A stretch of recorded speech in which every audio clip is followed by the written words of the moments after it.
Welcome everyone to WCU Entertainment Review. As always, I'm your host Jimmy, and I'm here with Dylan. He's like soccer in America before and after the World Cup. He does not matter. Now Dylan, today we have a packed show. And I have to ask you one question before we start. What's that, Jimmy? Do you like soccer? I love soccer. And that's why you don't matter. I'm wounded so much. Good.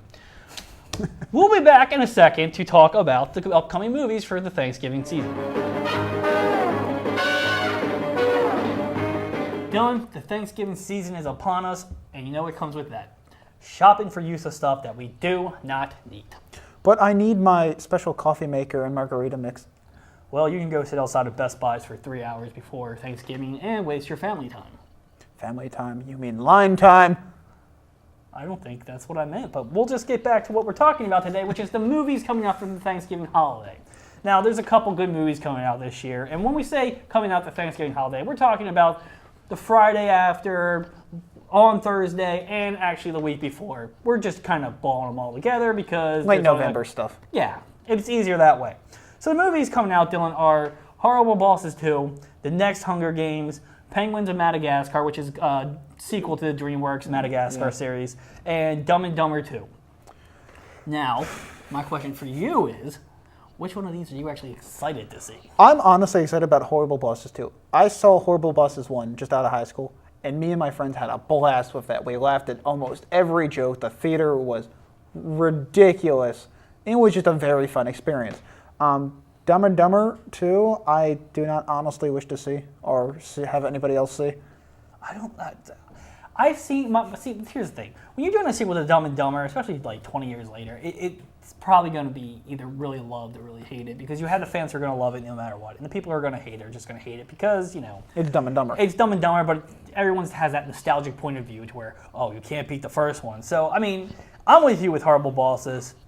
I'd rather see that. I honestly, when I first heard the idea that they were doing the next Horrible Bosses, I thought it was going to be a stupid idea. Yeah. I mean, because you're like, oh, well, how are you going to redo the first one? Is it just going to be like the hangover where they redo the second movie? The second movie is just a carbon copy of the first movie. But then you sit there and you've seen the trailers. It looks like a completely different movie with different characters, which I'm all for because I thought the first movie was hilarious. The concept itself is great. Just yeah, exactly, because everyone has that boss. It's something you can go with. I hate that guy. But, you have the Penguins of Madagascar, which I know you're not a big fan of that. I like the Madagascar, the first one, right? But this is DreamWorks' issue, is they find something, and they milk it till it's dry, and then they keep milking it with stuff like Shrek, Puss in Boots, or whatever it was.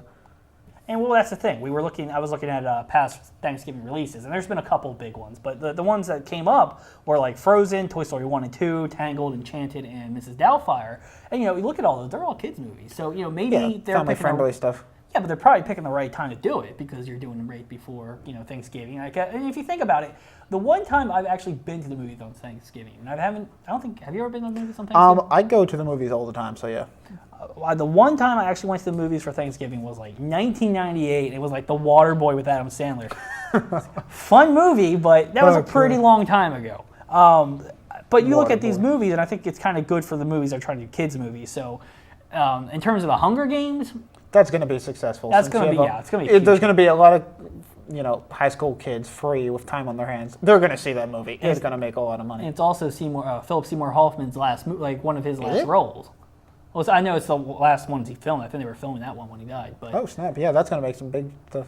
Just, I saw his last movie. I could be wrong about that. But but here's the thing. The Hunger Games, it's kind of more of a female movie. So it's kind of out of our range here. But, it's going to be successful. Yeah. But whatever you choose, you're going to enjoy the movie. And when we come back, we'll be talking about the new shows on television this season. Now, Dylan, we're going to go back to what we talked about last week, where we were talking about cancellations. Yeah. With those sad stories, and even since we talked last week, another show has been canceled in the show Selfie, which, surprisingly a fad, the show based on a fad didn't work out. Who would have guessed it? I know. But we are going to talk about those shows that are new this fall that actually have been kind of successful. The 5 that we're going to really talk about today, 4 we're going to talk about today is The Flash, Gotham, How to Get Away with Murder, and Blackish. Now, all 4 of these shows are kind of actually different, besides Flash and Gotham. They're both superhero movies, but they're superhero shows, but they're all kind of the same. They cover different topics and genres. Yeah, and they're all kind of the same in the fact that they're all kind of doing differently what the other shows around them are doing. Blackish is kind of, it's comedy about, a family trying to maintain its black identity in a white neighborhood.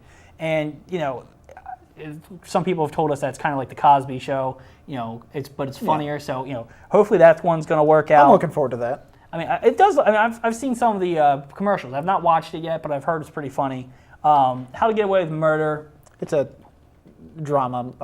I guess is the best way to describe it, as a drama. It's a legal drama, and it's actually produced by Shonda Rhimes, who does Grey's Anatomy and other shows like that. And that show is actually going to be, looks like it's going to be doing pretty successful. It's probably going to have a good run with her name on it. Just her name alone is probably going to keep that thing going for at least 2 or 3 seasons.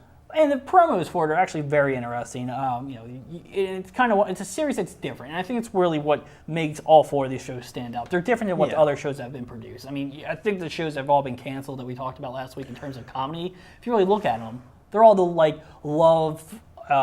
love meeting kind of stories with Selfie and A to Z and all these shows. And I think people are sick of them. Yeah, you need these shows that are different, and I think that's kind of why the superhero thing that we kind of talked about all season so far with the Flash.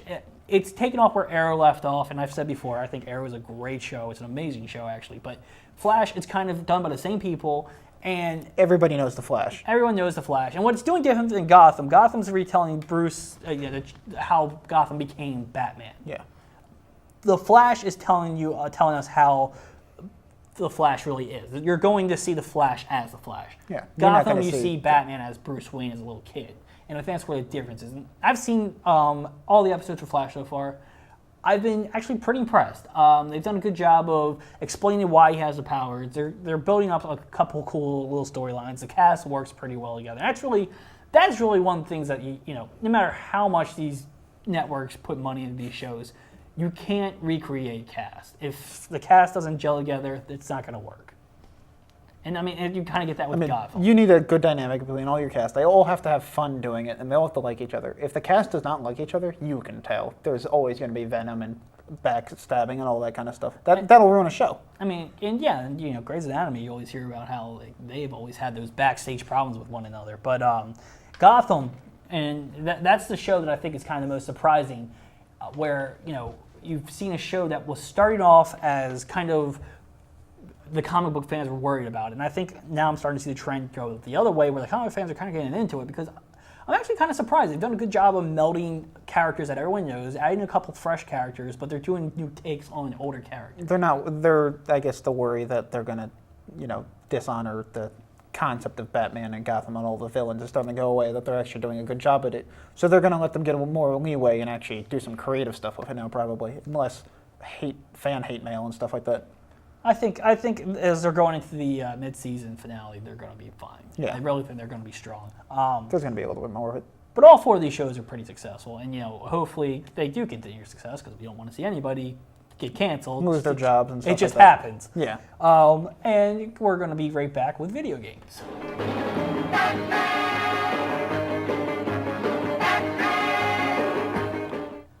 Now, Dylan, the big game coming out is Assassin's Creed Unity. It's coming out this week, and it's kind of an interesting series for people who don't know about Assassin's Creed. You're going back in time through a battle between the Templars and the Assassins. It's basically 2 big philosophies. Yeah, it's 2 philosophies that have been challenging each other throughout times. And you go back to the Crusades, you go back to the Renaissance, you go to the American Revolution, and even the last Golden Age of Piracy and the 4th one. Golden Age of Piracy. And I've played all these games so far, and I'm starting to see a little bit of a trend of decline in the series. Yeah. I'm not one of the people who really dislike the 3rd one. I don't really get a lot of the complaints about it, but I did see I did play the last one of Assassin's Creed 4. Yeah. And I wasn't very impressed. It really didn't feel like an Assassin's Creed game. It kind of felt like the story is starting to get muddled. And you were a pirate, and you had a pirate ship. The game's called Assassin's Creed. Well, it's supposed to be like there was Assassin's Creed parts in it, but for the half the series, they've always explained why the person who you're playing has these abilities that these assassins have, but in that game they didn't. And the one thing I really kind of disliked about the last one is I thought the story was weak. And IGN just reviewed the new one, Assassin's Creed Unity, and it gave it a 7.8. But one of the things it's complained about is the story. The story is starting to kind of fall apart. And it also complained about the fact that, the game isn't really innovating anymore. When it came out, it was kind of innovative. And I think it's kind of fallen apart. And, the fourth one, the complaint was, well, maybe it was because they were switching systems, You got one version on PS3 and the other version on PS4. Crossbreeding systems kind of creates this decline in the product. But now you can't say that because you have Assassin's Creed Rogue and Assassin's Creed Unity on the separate generations of consoles. And if these games don't end up meeting people's expectations, it could be a sign of the decline. Well, I mean, if you can't keep making a game series, if you change it too much, people aren't going to buy it. If you change it too little, then your core fans are still going to buy it, but they not be as excited. The same things happen to Call of Duty and Battlefield and Madden, my God. And, other big series games. They can't change too much or else nobody's going to buy them. And that's why you don't play sports games because No. you can't pronounce them. But here's the thing. Dylan, I think Ubisoft, the developer, I like the series. I do like the idea of going back in time and doing these historical It's fun. events. You get to see people. You get to go back and talk to Benjamin Franklin in the third one, just randomly. Da Vinci in the second one. You don't get to do that in many other games. It's a cool concept. I think really the funniest thing is, you are starting to read that Ubisoft was blocking developers from reviewers from actually being able to review the game. Well, it's a concept called a embargo ban, where, say I make a game, right? I'll tell reviewers like IGN or Kotaku or somebody like that, you can review my game a week before it's out. If the company knows it's bad, they'll say, you can release it the day after. And that's so they can get things like pre-release sales or first day sales or stuff like that. It's more to control information. If the game's good, the company's going to be like, yeah, review this, please, advertise for us. If it's bad, they don't want anybody to touch it. And you see the same things in movies and stuff like that. I do know that has happened in movies before. The movie Benchwarmers with Rob Schneider, they didn't actually let critics review it. I do think that, I don't know if they did it maliciously. Sometimes there's probably reasons for it, but it's usually financially. I would probably say if the game kind of gets its story back on track, it'll be fine. I think it's just the last couple ones they've kind of muddled where the present day storyline that they have going and the past storyline are kind of getting muddled with they're kind of trying to come up with cool concepts, but they don't really know how to use them. And well, they don't want to break their golden goose. Yeah. If Assassin's Creed fails, Ubisoft is in trouble. Yeah, of course you're in trouble, but at some point you don't want to become like Madden. And we've had this conversation. I think I said it last week with Call of Duty.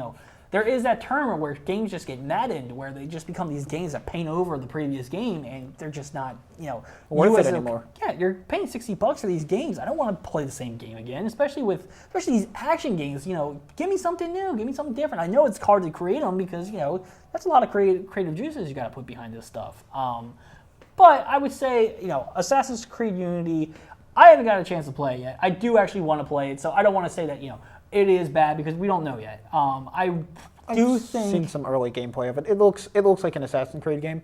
As far as the PC is concerned, there seems to be a few port issues, but some patches need to go through to make it more playable. That seems to be a thing. And it looks pretty. I mean, it looks very pretty. I mean, yeah, they did a graphically good job. But hopefully this game is up on people's Christmas list, and we can get a better concept of how people feel about the game. So Dylan, we talked about a lot today. We talked about Assassin's Creed Unity coming out. We talked about the new TV shows this fall. And we talked about the movies coming out for Thanksgiving. What are you doing for Thanksgiving? I'm going to have some delicious food and regret how much food I had the day later. That's usually the plan. Yeah, that's a great plan. I'll probably watch football. Fun. With like Maiden instead of Madden. That was bad. Yeah, it was bad. Apologize to the audience. I'm sorry, audience. All three of you. There's more than 3. I've seen the views. There's 4. Get it right. No, we have plenty of viewers. Thank you. Anyway, this is Jimmy Bracken saying, is that Dylan kicking me under the table? No. And